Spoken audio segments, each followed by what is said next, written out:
But first things first on this one, it didn't print out correctly. So like if you look at 1 and 2, they both say f of x equals x. It's like, so something's not right there. What needs to happen, and you may not know this function yet, is you need to put 2 bars on either side of the x in number 1. That's going to be the new function. I hope all the rest of those look familiar, but that's the new one. And then if you skip down to 17, it's the same issue. That's supposed to have 2 bars on either side of the x. 1 and 7 are the same. If you make it bars. They're not the same. 1 and 7 are close to the same. What's the difference between 1 and 7? 1 has 2 bars. Now, one of them has 2 bars and one of them has 1 bar. And that matters, they're different. Like, you know what number 7 is. Absolute value. You may not know what number 1 is. So let's skip number 1 and we'll just go process of elimination, and whoever's left, that'll be number 1. So number 2, although I don't know that we ever call it this. Any guesses on what number 2 is? Also kind of a process of elimination. Well, look at number 6. So 6 is constant.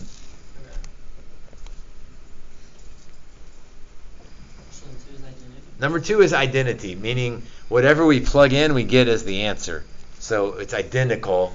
F of 3 is 3, F of 4 is 4, F of 12 is 12, F of negative 72 is negative 72. So it keeps its identity. So one name for that is the identity function. All right, I think the rest should be easy. How about 3? What's that thing? H, the reciprocal. Number 4? Pardon? Number 4? Quadratic. I'm like, my eye's not working for me here? That's x squared.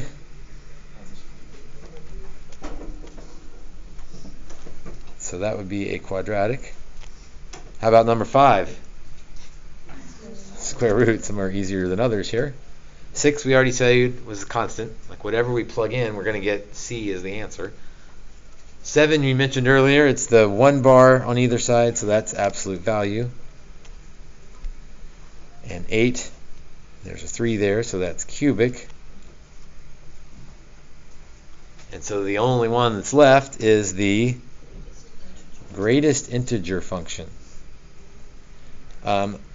Underneath that, the greatest integer function is sometimes called the step function.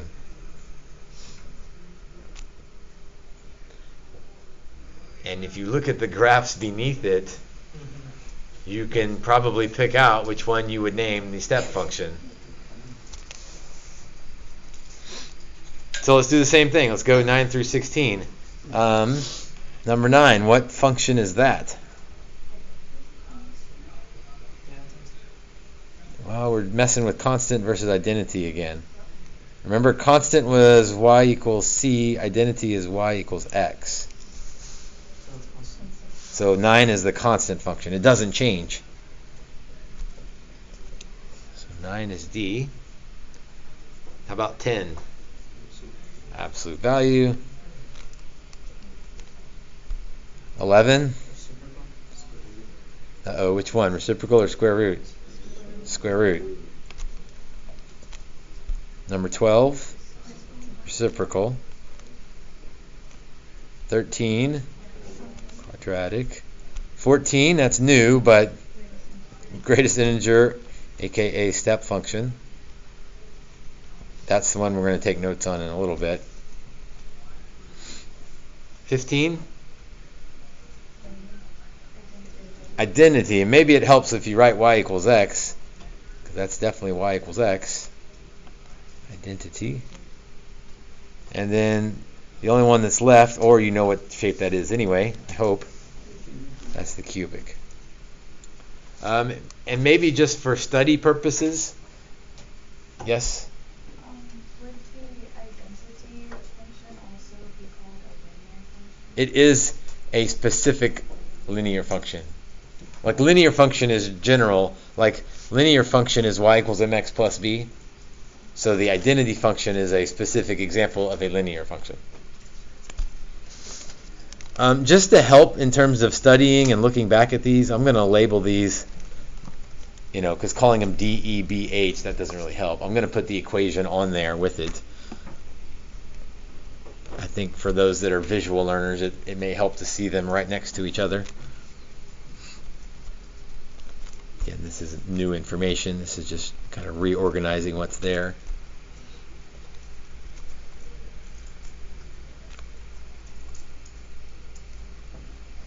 Again, the step function is the double bars on either side, or on both sides.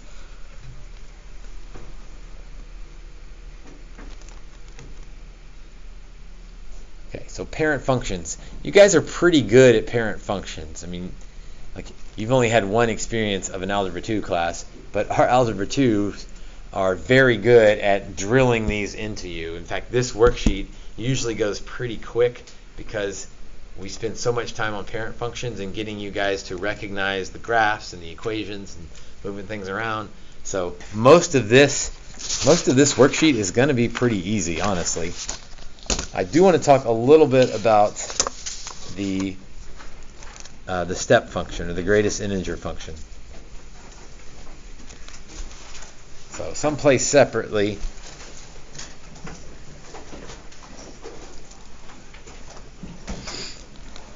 Unit 1, Day 2, parent functions. And we're going to say 7 of them you already know from Algebra 2. I mean, there's a little trick on the identity versus constant, reciprocal, but once you review them, you'll be okay. The new one, though, that we want to talk about a little more in depth is the step function, also known as the greatest integer function.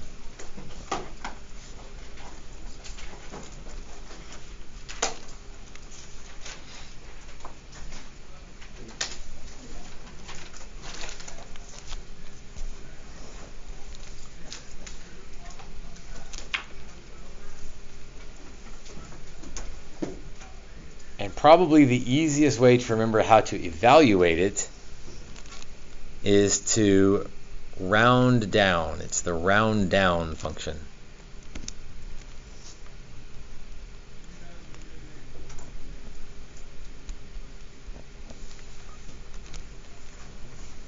So if I take 5.2 and I round down, what do I get? 5. If I take 5.5 and round down, what do I get? 6. Well, just plain rounding, I would round to 6. But if I'm rounding down, I'm always going to go down to the greatest integer that I've hit yet. Think about the number line. 2, 3, 4, 5. So this is why it's called the greatest integer function. If I'm at 5.5, the greatest integer I've passed is 5. So I'm still going to round down to 5.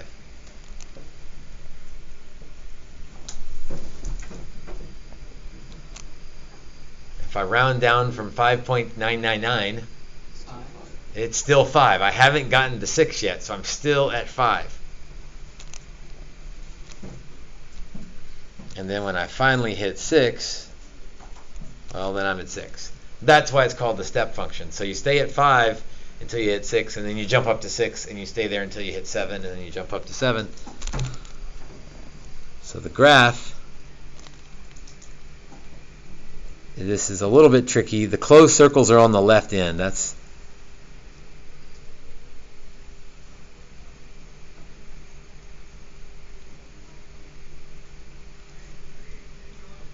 because when you get to 2, then you get to make your jump to 2. But then your y value is stuck at 2 until your x value gets to 3, and then you can step to 3.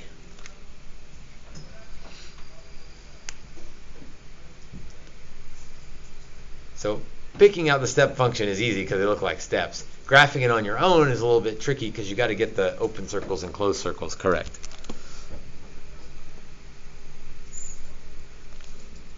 And maybe the easiest thing to do is to pick a few values to make sure you get it right, and then you can just follow the pattern after that.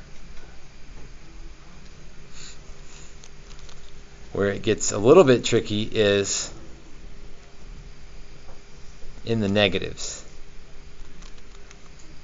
So if I want the step function or the greatest integer function, or if I want to round down,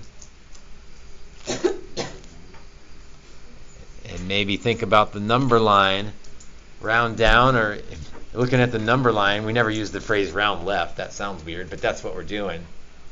I want to go to the nearest integer to the left. So what's the nearest integer less than negative 1.8? Negative 2.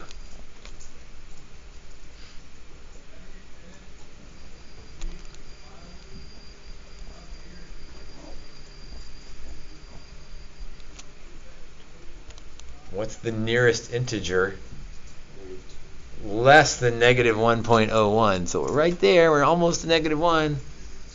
But we got to round down. We got to go to the left. So that's still negative 2. So on the positive side, it's pretty easy. It's like drop the decimal. But I don't want to call it that because that doesn't work in the negatives. Round down works for positives or negatives. So round down or round left to the nearest integer.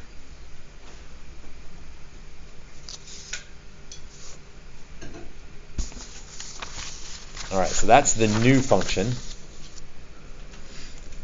step function.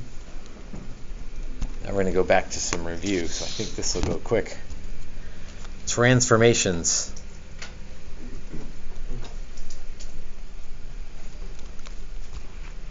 Again, your Algebra 2 teachers do such a great job of this. It makes teaching this lesson really easy.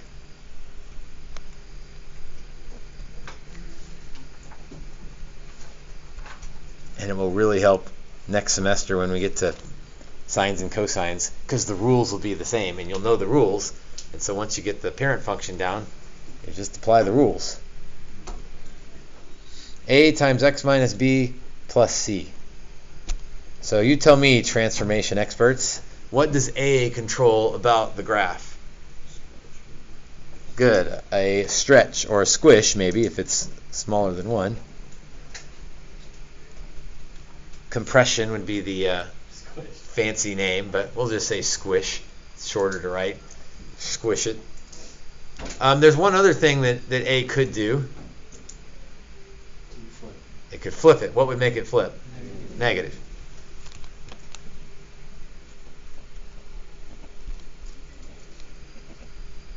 So if A is less than 0, it would flip it over.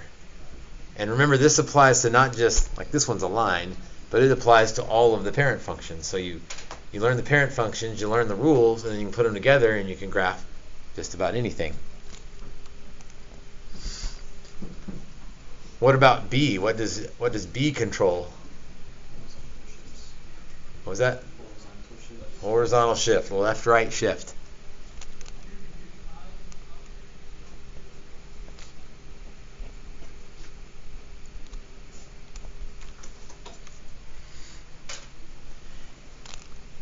And we wrote minus b, but plus c. Do you remember why we usually write that as minus b? Perfect. Man, you guys are good. It's opposite of what it does. So if it's minus b, it moves it to the right. But if it's plus b, it moves it to the left. So that feels opposite, because minus usually we think of as moving to, minus is usually to the left, positive is usually to the right, but the x thing is backwards.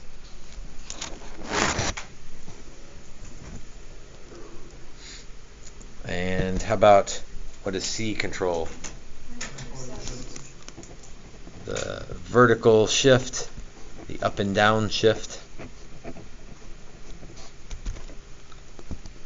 And that one's more normal, so plus C is up, minus C is down.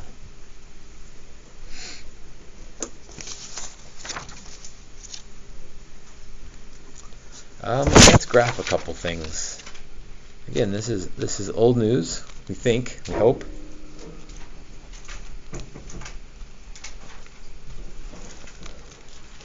y equals negative 1 over x plus 2. So what's the minus sign doing? Flipping. What's the plus 2 doing? Up 2. And what's the parent function? Reciprocal. And you don't have to sketch the parent function, but sometimes it's helpful to kind of get in your brain, like that's the parent function, and then I will adjust it by what we just wrote. So I need to flip it over and move it up 2. So maybe a little tricky without graph paper, but your homework has the graph paper in it, so you'll be okay. So I think I'm going to do the up 2 first, because there's usually an asymptote there. So there's my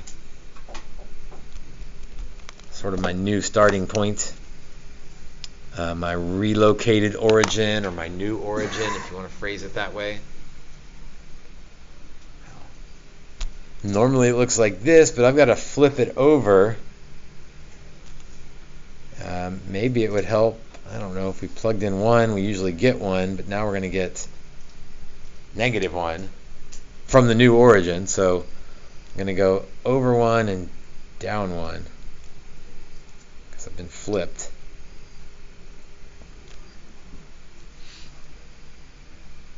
And then I know the other branch is up here.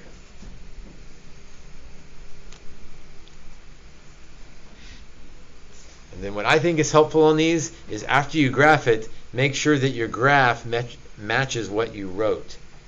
You would be surprised how many times students will write the correct thing. So like I know they know what's going on, and then their graph won't show what they wrote. Like if you would take a second to verify that what you graphed matched what you wrote, you'd have found your mistake. So up 2, yeah, we did that, and we flipped it over. So I feel good about that answer.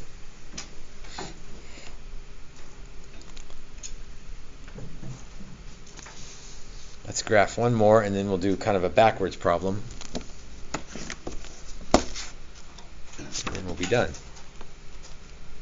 F of x equals 2 times absolute value of x plus 1 minus 3. Can you explain the flip part on the first one? Because it's a negative. Do you want more than that, probably? So the negative is what makes it flip. You're good with that. Oh, just across the x. And it always flips it up and down for us. I mean, there's a way to flip it left and right, but that gets too complicated, so we don't do those. So it's always, if the negative's out front, it flips it across the x-axis. This one's like tricky to see because it feels like, well, how did I? Because if I'd have flipped it the other way, it would have looked the same. But it's always an up and down flip. So the graph up top is like the parent graph? Yes, so this is the parent function. And again, you don't have to graph that, but sometimes I'll do it just to kind of put my brain in, that's what my picture needs to look like, and then I'll adjust it if I need to, or with the adjustments I need.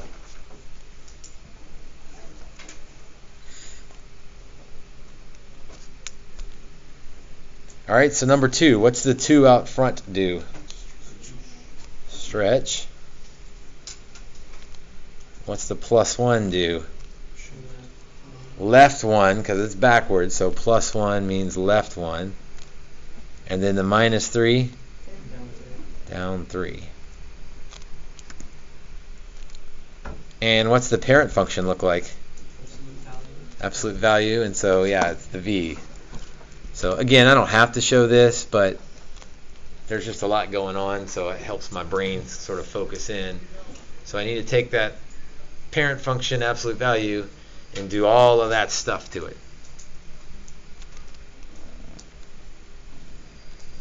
So left 1, down 3. That's kind of my new starting point there.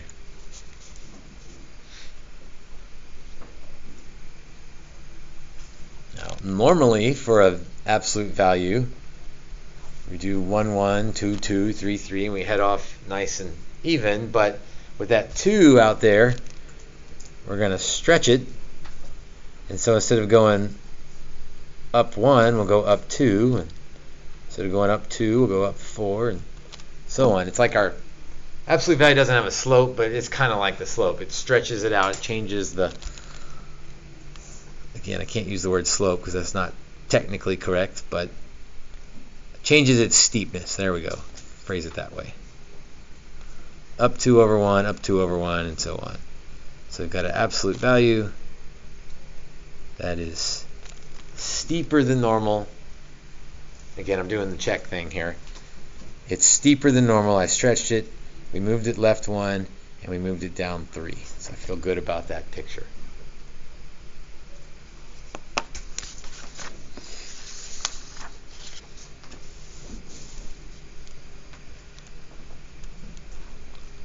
Now let's kind of work a backwards problem of sorts.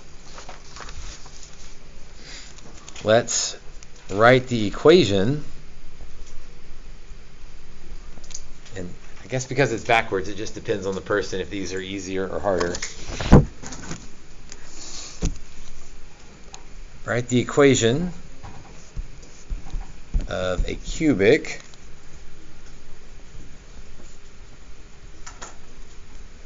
with vertical stretch of 3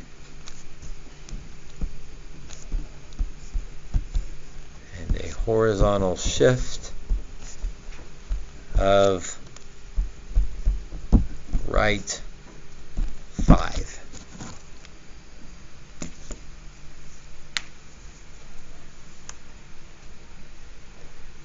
And we can throw crazy numbers into these questions because you're not graphing them, so who cares how crazy this is going to look?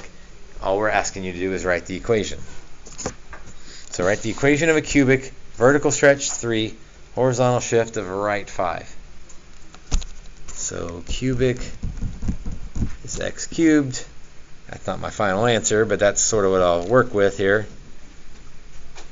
So vertical stretch of 3, how will I accomplish that? Put a 3 out front of everybody.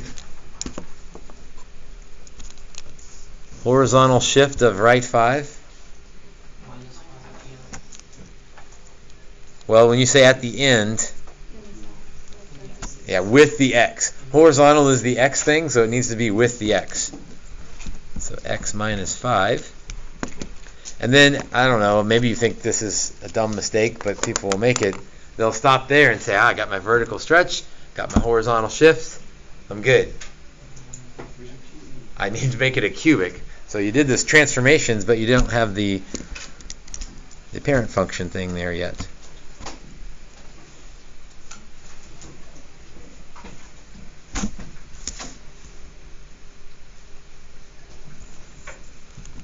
Last one. We don't graph a whole lot of greatest integer functions. It's more about just learning kind of the intro to it and evaluating it. But we can still write a function, because not writing the function I think is easier than graphing it.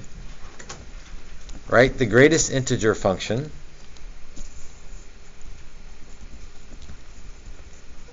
reflected over the x-axis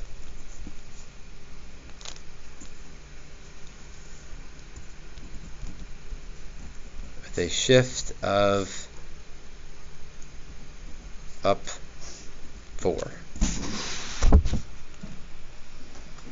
Greatest integer function reflected over the x-axis, a shift of up 4. Why don't you try that one, and we'll see if we get the same thing. Hope not. So the reflection is the negative, up 4 is the plus 4, and the double bar thing is the absolute value, not the absolute value, the greatest integer function. So your homework today is worksheet 2. And I think it's one that'll go quick. This is a good Friday assignment. Yes, sir. So if there was a horizontal shift, it would go inside the 2 bars? Correct. Correct. In fact, I guess we didn't do one that had both, but you could have Horizontal is inside the bars or parentheses or whatever, Yeah, whatever's inside. and vertical is outside. What's the